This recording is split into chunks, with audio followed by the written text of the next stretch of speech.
Hello everyone, welcome to my channel. तो आज इस वीडियो में हम क्या करने वाले हैं। तो आज इस वीडियो में हम सैम्पल पेपर सॉल्व करेंगे। किस सब्जेक्ट का? एसएसटी का। आपको पता है कल आपका एसएसटी का एग्ज़ाम है और ये जो सैम्पल पेपर है ये पूरी तरह से बेस्ड है किस पे? आपके टर्म टू सिलेबस पे। So let start. तो इस सॉल्व करने से पहले कुछ इंस्ट्रक्शन दिए हुए हैं। तो इंस्ट्रक्शन क्या है, चलिए वो देखते हैं। तो पहला इंस्ट्रक्शन है, this question paper is divide into 5 section. 5 section में डिवाइड है, ABCDE और ऑल क्वेश्चन आर कंपल्सरी, सभी क्वेश्चन करने हैं। एंड सेक्शन ए में 1 to 5 जो है वो वेरी शॉर्ट टाइप क्वेश्चन है जो कि 2 मार्क्स का है और सभी क्वेश्चन करने हैं, इंटरनल चॉइस नहीं है इसमें। सेक्शन बी में 6 to 8 short answer type question है जो कि 3 मार्क्स के हैं और answer to each question should not exceed 80 words. 80 word से ज़्यादा आपको नहीं करना है। सेक्शन सी है 9 and 10 are long answer type question carrying 5 marks, 5 marks के 2 लॉन्ग आंसर होंगे। एंड सेक्शन डी में क्या होगा, 11 and 12 केस बेस्ड क्वेश्चन होंगे। और सेक्शन ई उसमें क्या होगा, मैप बेस्ड होगा। तो आपको सब इसमें चॉइस आपको प्रोवाइड किया जाएगा। तो चलिए देखते हैं। सेक्शन ए सबसे पहले हम सॉल्व करेंगे सेक्शन ए। तो पहला क्वेश्चन क्या है, explain with example how do industry give boost to the agriculture sector. तो आपको एग्जाम्पल से बताना है कि जो हमारा इंडस्ट्री है वो एग्रीकल्चर सेक्टर को कैसे बूस्ट दे रहा है।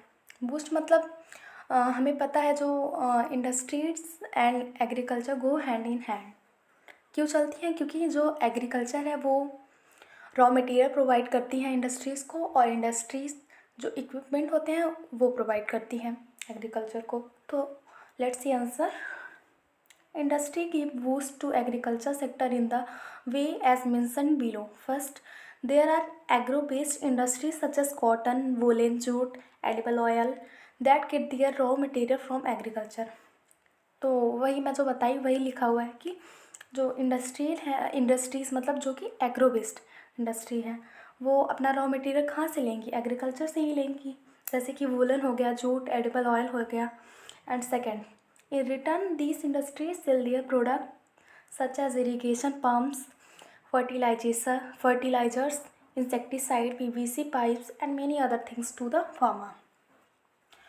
उसके बदले में जो इंडस्ट्रीज़ है वो भी एग्रीकल्चर को बहुत हेल्प करती हैं, उनको प्रोवाइड करती हैं इरिगेशन पम्प्स, फर्टिलाइजेशन, इंसेक्टिसाइड, ये सब प्रोवाइड करती हैं। एंड थर्ड है, the agro industry has given boost to agriculture by raising its productivity and has made the production process very efficient as well. तो आई थिंक ये question आपको समझ आ गया हो। नेक्स्ट क्वेश्चन है, write to significance of border roads. जो border roads होता है उसका 2 सिग्निफिकेंस आपको बताना है। तो पहला सिग्निफिकेंस है, these are very important for strategic point of view in the northern and north eastern border areas of our country. And दूसरा है, this road have increase accessibility in area of difficult terrain. Question number third क्या है, तो third है, suggest any one way to promote the public participation in the political parties for enhancing the quality of democracy। तो आपको एक वे बताना है जो कि पॉलिटिकल पार्टीज़ है उसमें जो पब्लिक है वो पार्टिसिपेट कर रहे हैं, किस लिए? Enhancing the quality of democracy. Answer है, party should be asked to reserve at least 1/3 of the seats for women candidate. कम से कम 1/3 जो पार्ट है वो वुमेन कैंडिडेट को होना चाहिए। In the same way women should have their share in the parties decision making bodies so that steps can be taken for the betterment of women, ताकि वुमेन जो है उनका सिचुएशन बेटर हो सके। Next question है question number 4 क्या है, study the table given below and answer the question that follow. आपको ये टेबल पढ़ना है। All democratic regime 3.95, all dictatorial regime 4.42, poor countries under dictatorship 4.34, poor countries under democracy 4.28। ये क्या दिया हुआ ग्रोथ रेट है। तो आंसर क्या है इसका, पहला क्वेश्चन क्या है, तो पहला क्वेश्चन है इसका, if we consider all democracy and all dictatorship for the 50 year between 1950 and 2000 what does the data given in the table show. तो आंसर क्या होगा इसका, आंसर होगा the data show that on an average dictatorial regime have had slightly better record for economic growth. Second question क्या है, which type of regime would people prefer if economic growth is sole aim. If economic growth is the sole aim of the people, they would prefer a dictatorial regime than a democratic government. Next question क्या है, ये question number 5, question number 5 है, how do demand deposit offer facilities. जो हमारी demand deposit है वो कैसे facilities offer करती है। Demand deposit in the bank can be used as medium of exchange, ये तो हमें पता ही है। फॉर एग्ज़ाम्पल जैसे कि payments can be made by cheque instead of cash. Demand deposit की वजह से हम जो पेमेंट है वो कैश की जगह चेक से कर सकते हैं। The facility of cheque against demand deposit make it possible to settle payment directly without using cash. वही बात लिखी हुई है कि आप बिना कैश के आप डायरेक्टली चेक से पेमेंट कर सकते हैं। Demand deposit are widely accepted as a mean of payment. Next question है, ये इसमें ऑप्शन भी दिया हुआ है, मतलब अब ऊपर वाला कहीं कीजिए या तो नीचे वाला। तो क्या है, how do industries pollute environment, explain with 6 example. आपको 6 एग्जाम्पल देना है कि जो इंडस्ट्रीज़ है वो इन्वायरमेंट को कैसे पॉल्यूट कर रही हैं। Industries have increased pollution and degraded environment. Industry create several type of pollution as explain below. तो पहला क्या है, वाटर पॉल्यूशन। तो चलिए देखते हैं वाटर पॉल्यूशन कैसे होता है। Industrial influence both organic and inorganic are discharge into rivers. वो जो ऑर्गेनिक एंड इनऑर्गेनिक जो सब्सटेंस होता है उसको डिस्चार्ज कर देती है वाटर में, जिससे कि वाटर है हमारा वो पॉल्यूट हो जाता है। Coal ash, soap, pesticides, fertilizer are some common pollutants of water. ये सब वाटर में डिस्चार्ज कर देती हैं जिसकी वजह से वाटर पॉल्यूट हो जाता है। नेक्स्ट है एयर पॉल्यूशन। एयर पॉल्यूशन में क्या होता है, the smoke imitated by the industries pollute air and water badly. देखो जब इंडस्ट्रीज़ वर्क करती हैं तो उनसे जो स्मोक निकलता है वो एयर को बहुत ज़्यादा पॉल्यूट कर देता है। The smoke is emitted by chemical and paper factories, brick kills, refineries and smelting plants. The burning of fossil fuel is a big and small factories is a great cause of air pollution. सबसे ज़्यादा किससे होता है air pollution, burning of fossil fuel की burning से। Third pollution जो है हमारा नॉइज़ पॉल्यूशन। नॉइज़ पॉल्यूशन क्या है, industrial and construction activities, machinery, factory equipment, generator etcetera make a lot of noise which have bad effect on human being. ये सब जो मशीनरी है ये बहुत ही नॉइस करती हैं जिसकी वजह से ह्यूमन में बहुत ही बैड इफेक्ट पड़ता है। फोर्थ क्या है, thermal pollution. This pollution is a caused by thermal plants. कि पॉल्यूशन किससे कॉज होता है, किसके कारण होता है, थर्मल प्लांट से। Waste from nuclear and thermal power plant cause this type of pollution. Defects and miscarriages, dumping of thermal waste make soil useless. जो थर्मल वेस्ट है अगर उसको आप डंप करते हो तो जो सॉइल है वो यूजलेस हो जाएगा, मतलब फर्टाइल नहीं होगा। नेक्स्ट अब हम आ गए सेक्शन बी पे। सेक्शन बी में पहला क्वेश्चन है, the economic strength of country is measured by the development of manufacturing industries, support the statement with argument. ये किस चैप्टर से है, मैन्युफैक्चरिंग इंडस्ट्रीज से। तो जो ये हमारा इकोनॉमिक स्ट्रेंथ ऑफ कंट्री कैसे मेज़र किया जाता है, जिस कंट्री में जितना ज़्यादा मैन्युफैक्चरिंग इंडस्ट्री का डेवलपमेंट होता है उसका इकोनॉमिक स्ट्रेंथ उतना ही ज़्यादा स्ट्रॉन्ग होता है। तो इस स्टेटमेंट को आपको सपोर्ट करना है। तो पहला है manufacturing industry help in modernising agriculture.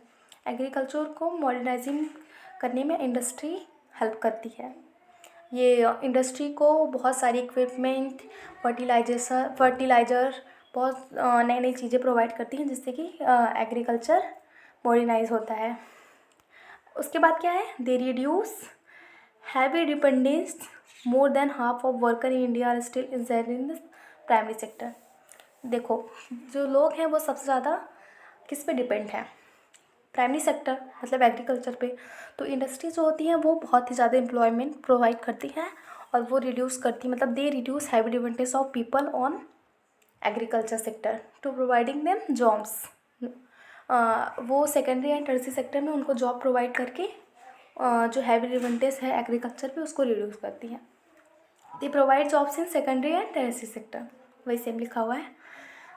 The are necessary for the removal of unemployment and poverty in the country like India. और ये जो इंडस्ट्री है वो पॉवर्टी जो है वो उसको कम करती है।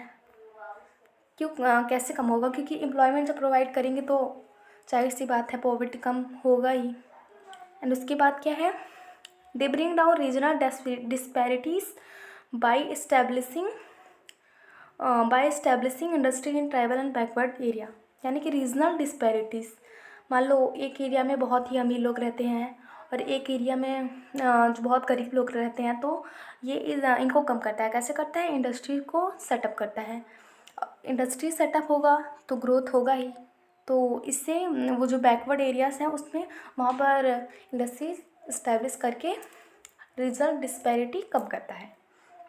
The export of manufacture good bring foreign exchange and help in maintaining the balance of payment. और जब इंडस्ट्री जो है वो गुड्स का एक्सपोर्ट करती हैं दूसरे कंट्री में, तो उससे हमारे कंट्री को फॉरेन एक्सचेंज भी मिलता है। तो ये सब है। अब इसके बाद नेक्स्ट क्वेश्चन देखते हैं।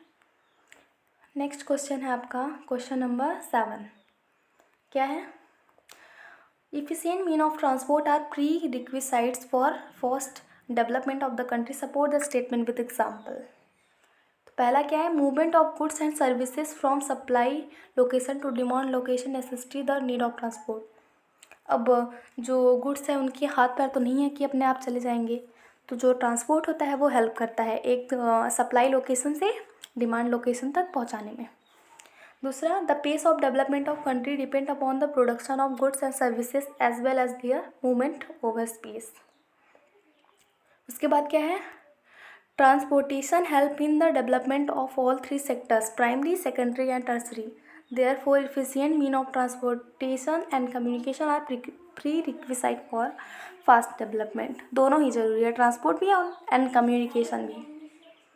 Next question, globalization and greater competition among producer has been advantage to consumer, support the statement with example। Answer क्या है, ग्लोबलाइजेशन एरिड competition among producer has been of advantage to the consumer in this way mentioned below. Now there is a more choice for the consumer. अगर globalization होता है तो बहुत ही choice होता है, आप कई सारी चीज़ों को चॉइस कर सकते हैं कि आपको क्या पसंद है, क्या आप लेना चाहते हैं। इसके बाद है, the market for example in the field of toys, the market are flooded with Chinese toys, example दिया गया हुआ, which are cheaper and of better quality than Indian toys. People now have a choice between Indian toys and Chinese toys.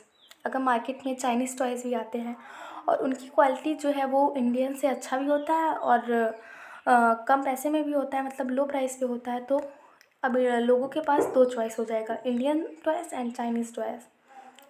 And दूसरा, the consumer now have a product of better quality, the price of various product has come due to manufacturer. Globalization has led to improvement in the standard of living of people की standard living में help करता है ये globalisation, improve करता है, आप कह सकते हैं। Next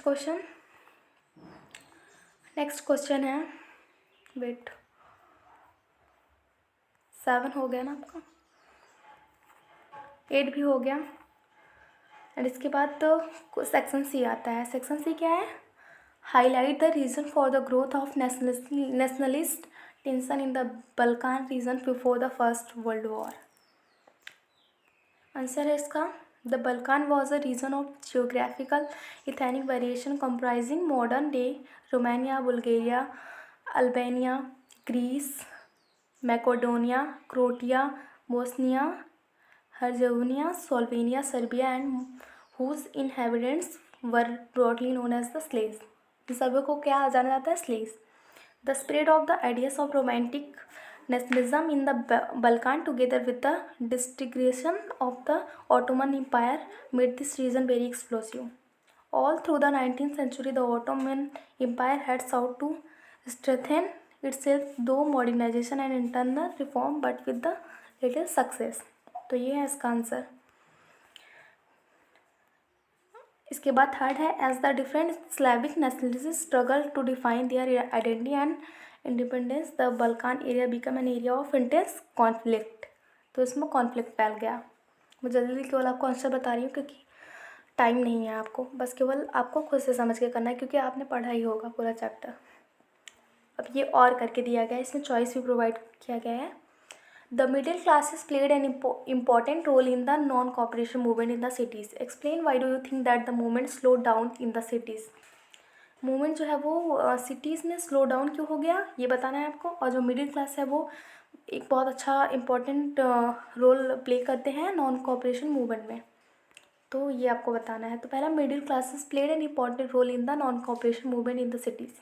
thousand of student leave the government school, controlled school. ये तो आपको समझ ही आ रहा होगा.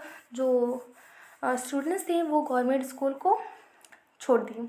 एंड कॉलेजेस हेड मास्टर्स, जो हेड मास्टर्स थे वो भी छोड़ दिए. इसके बाद क्या हुआ, एरी teacher resigned and lawyers give up, जो लॉयर्स हैं वो भी गिव अप कर दिए from legal practices. The council election were boycotted in the most province except Madras. Madras के अलावा हर जगह जो इलेक्शन था वो उसको बॉयकॉट कर दिया गया. Foreign goods were boycotted like were shop picked and foreign cloth burnt in the Hugh bonfire. जो फॉरेन क्लॉथ थी उनको जला दिया गया और जो फॉरेन गुड्स थे उनको बॉयकॉट कर दिया गया. फिर इसके बाद है the movement in the cities gradually slow down for a variety of reason. तभी अचानक जो है वो सिटीज़ में जो ये मूवमेंट है वो स्लो डाउन होने लगा. क्यों? क्योंकि khadi cloth was more expensive than mass produced mill cloth and poor people could not afford it and therefore could not boycott mill cloth very long. जो खादी क्लॉथ था वो बहुत ही एक्सपेंसिव था. खादी क्लॉथ हाथ से बनाया जाता था तो जाहिर सी बात है एक्सपेंसिव होगा ही. लेकिन जो ये ब्रिटिशर्स लोग थे वो क्लॉथ को बनाते थे मिल में और उनका जो प्राइस था वो बहुत लो होता था. तो इसकी वजह से जो गरीब लोग थे वो खादी कपड़ा तो ख़रीद नहीं सकते थे. इसी वजह से उन्होंने फॉरेन क्लॉथ को नहीं बॉयकॉट किया. दूसरा, similarly boycotting British institution also pose a problem as there were no alternative national institution to fulfil the educational need. और हमारी कंट्री में कोई ऐसा इंस्टीट्यूशन नहीं था जो कि एजुकेशनल नीड्स को फुलफिल कर सके. ये भी एक प्रॉब्लम था. As a result student and teachers began trickling back to government school and lower join back working government course. फिर बाद में जो स्टूडेंट और टीचर थे वो फिर दोबारा स्कूल को ज्वाइन कर लिए एंड लोअर जो गिव अप किए थे वो भी अपने गवर्नमेंट कोर्स में फिर दोबारा ज्वाइन कर लिए. तो ये सब था. इसी वजह से जो नॉन कोऑपरेशन मूवमेंट है वो स्लो डाउन होने लगा सिटीज़ में. Next question, describe any 5 outcomes of democracy. आपको किसी 5 आउटकम्स ऑफ डेमोक्रेसी को डिस्क्राइब करना है. तो पहला, democracy is a form of government. Democracy जो है वो गवर्नमेंट का एक फॉर्म है, ये तो हमें पता ही है.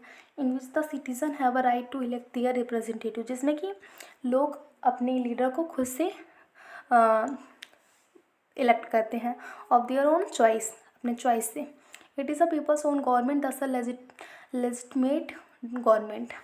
Second, democracy ensure that decision making will be based on norms and procedure. The government follow all the rules and regulation and is accountable to the people. तो डेमोक्रेसी ये बताता है कि आपको कोई भी अगर डिसीज़न लेना है तो आपको कई प्रोसीजर फॉलो करने पड़ेंगे ताकि किसी को भी हार्म ना हो. थर्ड है, in a democracy, the opposition parties question and criticize the policies of the government. This ensures that the laws being implemented are not prejudice autocratic. जो पॉलिटिकल पार्टीज होती हैं वो अपोजिशन का काम करती हैं अगर वो कुछ भी अगली पार्टी जो जीता हुआ है अगर गलत करती है तो दूसरी पार्टी उसको अपोज करती है। Democracy enhance the dignity and importance of every individual in a nation. Democracy generates trust and faith in the law and constitution among citizens. The elections are regular, free, and representative. The feeling of belongingness is generated among its citizens. दूसरा और करके भी question दिया गया है। और करके क्या क्वेश्चन है? क्वेश्चन ये है, democracy stand much superior to any other form of government in promoting dignity and freedom of the individual. Justify this statement. मतलब जो डेमोक्रेसी है अदर फॉर्म ऑफ गवर्नमेंट से बहुत ही ज़्यादा बेटर है, ऐसा क्यों है?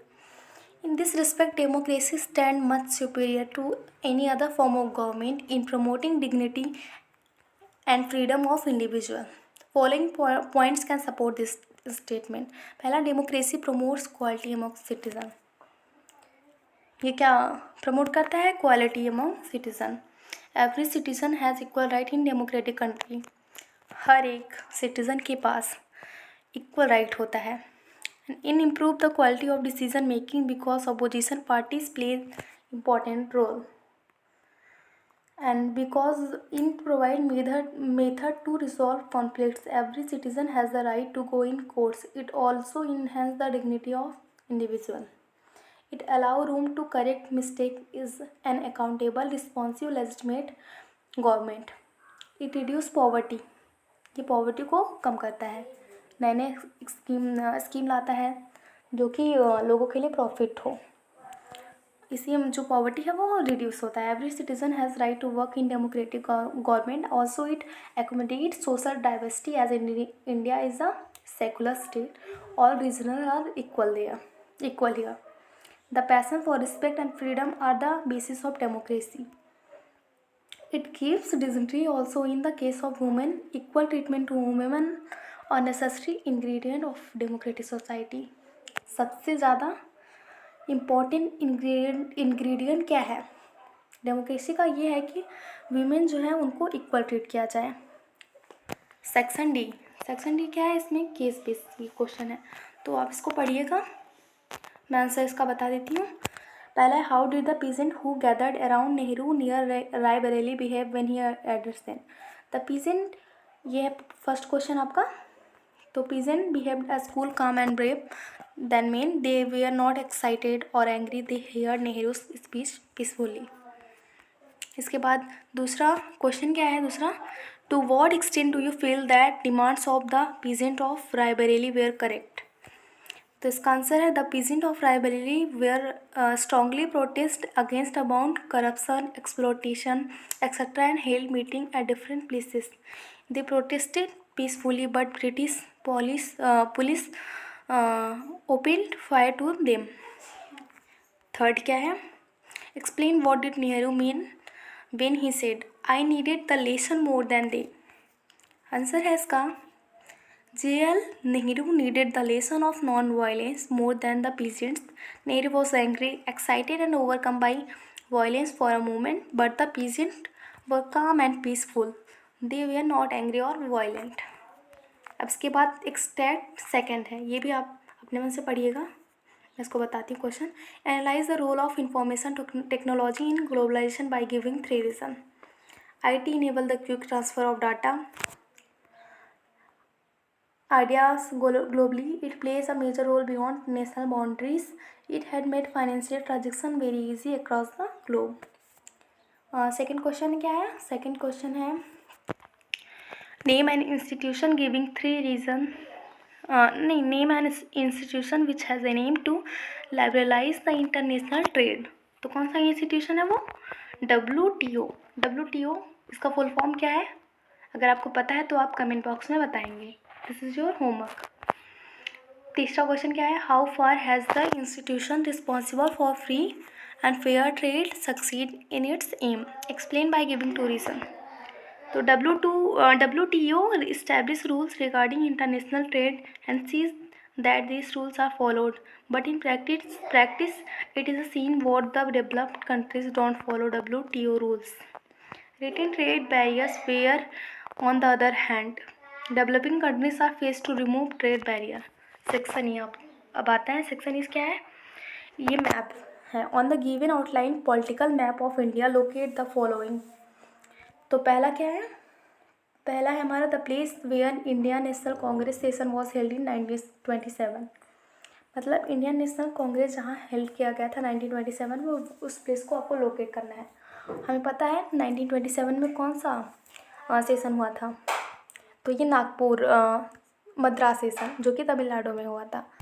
तो इसको लोकेट करते हैं। तो ए, तो आपका ये होगा यहाँ पर, एक मिनट, ये रहा आपका तमिलनाडु और ये है आपका फर्स्ट का आंसर।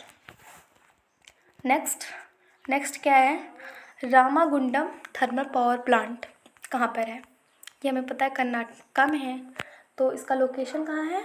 लोकेशन है इसका ये रहा, यहाँ पर है रामागुंडम थर्मल पावर प्लांट। इसके पास ये है मैं हमारा हैदराबाद सॉफ्टवेयर टेक्नोलॉजी पार्क, ये कहाँ है?